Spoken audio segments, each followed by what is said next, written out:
Oh well. Karma's a bitch.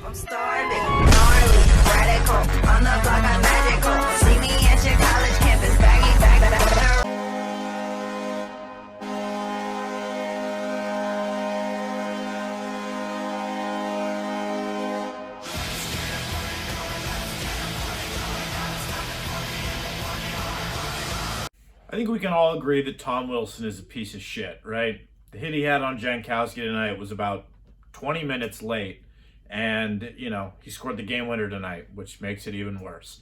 But the main agitator for tonight's game is Chris Letang's stick. What the fuck? On 2 goals, Chris Letang broke his stick. And honestly, I'm not even mad at Letang on this. This is a Chris Stewart problem and a Dana Heinze problem. What's going on with the Bauer Vapor sticks here? I had to Google it. Their Bauer Vapor XL Light is the stick that Chris Letang uses. And it directly led to the Capitals' victory tonight. Now, of course, the Penguins could have lost this game even if the stick breaking didn't happen. But really, that cost us the game. Jason Zucker got hurt in the last game, so new line combinations. Let's go over those real quick. First line stays the same. Kapanen is still a first-line player on this team with, Zucker being hurt. Brian Rust, Malkin, and Zach Aston-Reese. So it is Zach Aston-Reese that gets moved up into the top 6. He's not a top 6 player. I'm just going to come out and say that, even though I love the guy. This just kind of shows the Penguins' depth right now. And really, they didn't even lose anyone major. They didn't lose a lot of people. They only lost Rodrigues and Zucker. And we're already putting Zach Aston-Reese, who last year was a 4th-line player, on the 2nd line with Evgeny Malkin. But Drew O'Connor and Colton Sevier both get to play in this game, both on the 4th line. No changes on the D pairs. Tristan Jarry's 5th straight. Also of note, the Penguins claimed Mark Friedman off of waivers from the Flyers. Was originally drafted by Ron Hextall. That's officially Ron Hextall's first ever move as a Pittsburgh Penguins general manager. I know there were a lot of jokes saying that, the Penguins are getting Elliot Friedman, joining Brian Burke again. That's not the right one. But anyways, the Penguins start this one off, and I was really, Teddy Blueger's been getting sort of the love he's deserved these past couple of weeks on Twitter, and, articles coming out about him as well. He has 11 points in 17 games played. He's over 50% on the face-off dot. He is an RFA this offseason, but on the first goal of the night, he kind of left his man open, and Nicholas Backstrom scores his 9th goal of the season. It was a simple give-and-go play. Backstrom was in front of the net. It was kind of a tip pass type shot, and the Capitals are up in this one 1-0. Now, the Penguins have led in the past 3 games, have gotten the first goal in the past 3 games, and then they've won all 3 of them. I cannot stress enough how important a first goal in a hockey game means at any level. And, the Capitals end up winning this one, even though the Penguins end up tying it. The first goal is so important. You can never, express how important that is. The Penguins get a power play, and there are a lot of penalties and power plays in this game. And the Penguins did not score on the majority of them, or on any of them. Well, technically a power play, but that was a shorthanded goal. We'll get to that later. And then also in the first period, Tom Wilson waited an eternity to hit Mark Jankowski. That was a clip that played at the beginning. And thankfully, Jankowski, he left the game. He came back to start the second. And thankfully, he was good. Even though, he's not a big-name player, you don't want to see anyone get hurt. And Tom Wilson is a piece of shit and drinks pee. It was only a 2-minute penalty, which, again, I got a lot of Gatorade bottles here. They're free at the calf if you buy Gatorade, so that's cool. That's why I have so many.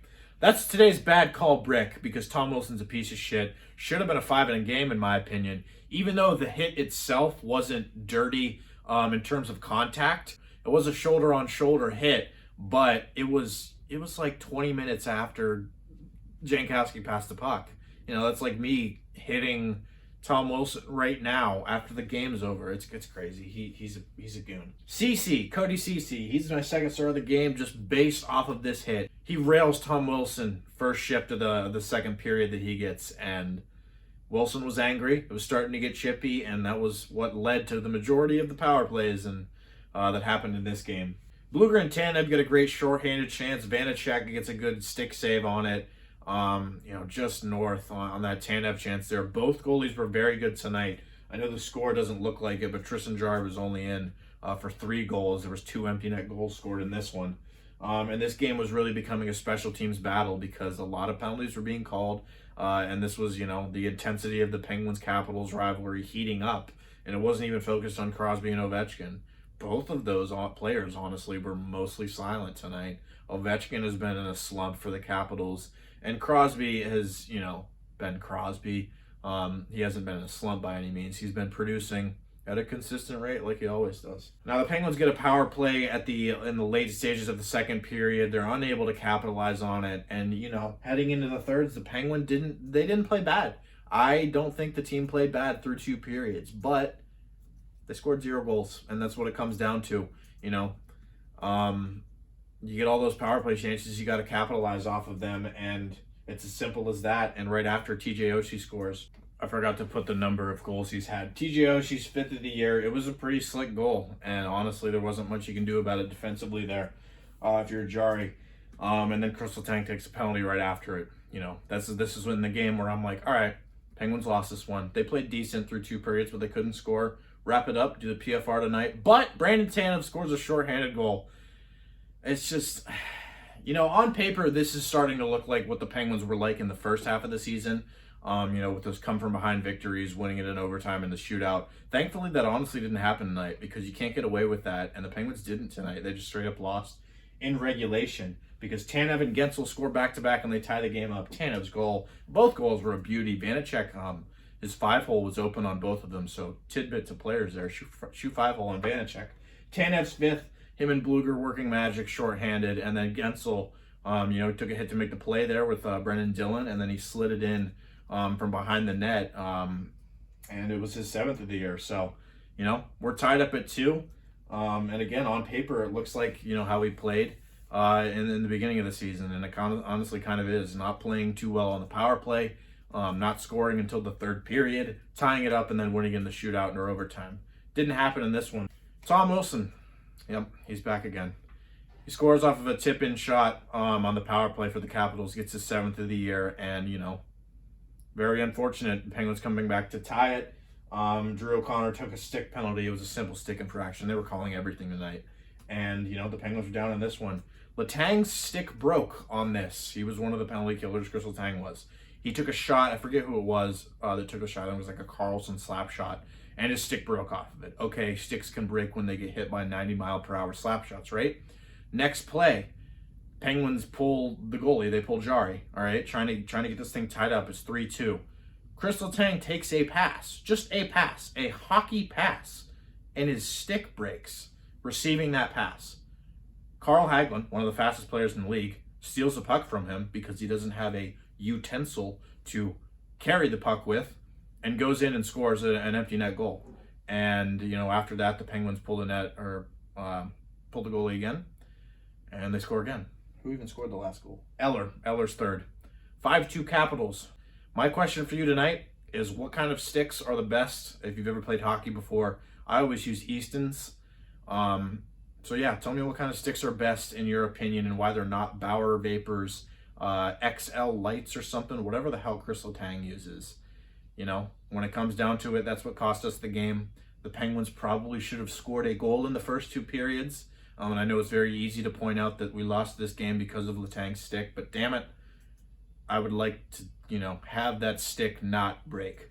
Anyways, that is it for this one. My 3 stars of the game. The stick is the first star, just for shits and giggles. Cody Ceci's your 2nd star because of the hit he had on Tom Wilson. And Brandon Tanev, that great shorthanded goal, earns the 3rd star of the night. Tom Wilson honestly deserves to be on there, but I hate him so much that I didn't put him there. And yeah, Penguins fall to 10-7-1. Capitals improved to 24 points. 5-2 final in this one. I have a iceberg video coming out for the Pittsburgh Penguins in the next couple of days. It's not Iceberg the mascot. If you know what an iceberg is, it's kind of like a tidbit of information chart, and the farther you go down, the more obscure things get. They're very popular on YouTube right now, and I decided to do one for the Penguins. So look out for that one. It should be coming in the next couple of days. And, thank you as always for watching. Thank you for the continuous support. Trying to hit 150 subs here. That's my next goal. So thank you all for watching, and I'll see you guys in the next PFR.